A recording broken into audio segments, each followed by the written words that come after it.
Liam had not slept well for weeks.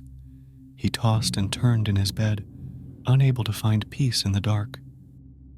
He suffered from chronic insomnia, a condition that made him restless and irritable. He tried various remedies, from pills to meditation, but nothing seemed to work. He felt like a zombie, walking through life without any purpose or joy. He also started to have nightmares, vivid and horrifying dreams that haunted him even when he was awake. He saw grotesque creatures, bloody corpses, and twisted faces. He heard screams, laughter, and whispers. He felt pain, fear, and guilt. He could not tell what was real and what was not. He often woke up in a cold sweat, gasping for air and clutching his chest. He wondered if he was losing his mind, or if there was something else going on.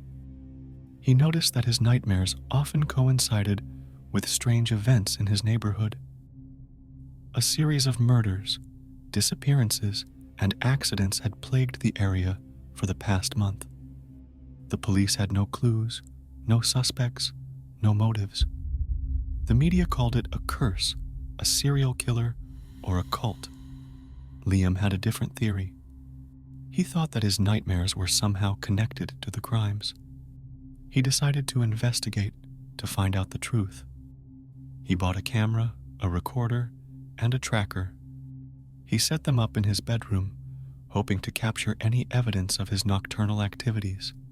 He also bought a gun, a knife, and a flashlight. He kept them under his pillow, ready to defend himself or anyone else from harm. He was determined to stop the madness, to end the nightmare today. He went to bed as usual around 10 p.m. or so. He closed his eyes and waited for sleep to come. He did not have to wait long. He fell asleep and entered the dream world. He found himself in a dark alley, surrounded by garbage and rats. He smelled blood and decay. He heard a scream, a woman's scream. He ran towards the source of the sound and saw a horrific scene. A man, wearing a mask and a hood, was stabbing a woman over and over with a knife. The woman was lying on the ground, bleeding and begging for mercy. The man was laughing, enjoying the torture. Liam felt a surge of anger and a sense of duty. He had to stop the man, to save the woman. He reached for his gun, his knife, his flashlight. He realized too late that he had none of them. He was unarmed, helpless, and alone. He shouted at the man, hoping to distract him or scare him away. The man ignored him and continued his gruesome work. Liam felt a pang of fear and a hint of doubt. He wondered if this was real or just a dream. He pinched himself, hoping to wake up. He felt nothing.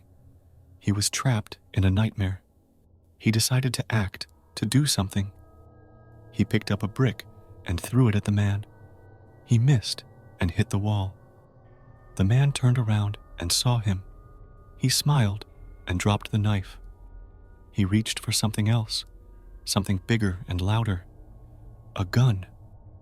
Liam felt a jolt of panic and a flash of regret. He wished he had stayed in bed or never fallen asleep.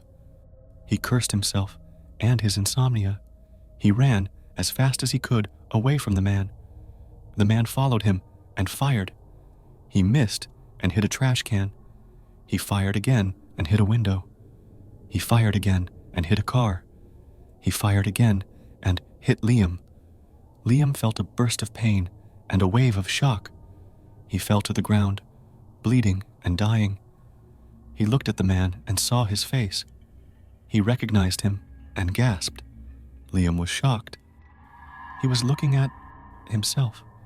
He realized too late the truth. He was the sleepwalker, the killer, the nightmare.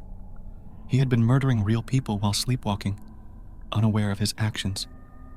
He had been living a double life, a twisted and evil life. He had been the cause of the madness, the nightmare. He closed his eyes, waited for death to come, and slowly entered the darkness.